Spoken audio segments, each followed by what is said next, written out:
Once upon a time, there was a sweet little girl who always wore a red hooded cloak, so everyone called her Little Red Riding Hood. One day, her mother asked her to take a basket of food to her sick grandmother who lived in a cottage deep in the forest. As she walked through the woods, Little Red Riding Hood met a sly wolf who was just out for a stroll. "Where are you going, little girl?" he asked. "To my grandmother's house," she replied. The wolf, being cunning, took a shortcut to the grandmother's house.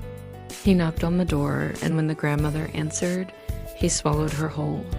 Then he put on her clothes and climbed into her bed, waiting for Little Red Riding Hood. When Little Red Riding Hood arrived, she noticed her grandmother looked strange. "Grandmother, what big eyes you have," she said.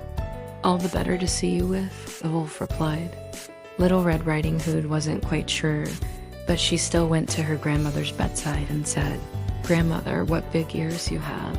All the better to hear you with," he said. Still suspicious, Little Red Riding Hood moved closer and said, "Grandmother, what big teeth you have. All the better to eat you with," the wolf exclaimed, and he jumped out of bed and swallowed her whole too. Luckily, a passing woodcutter heard the commotion and rushed into the cottage. He saw the sleeping wolf, cut open his belly, and out came the grandmother and Little Red Riding Hood, safe and sound.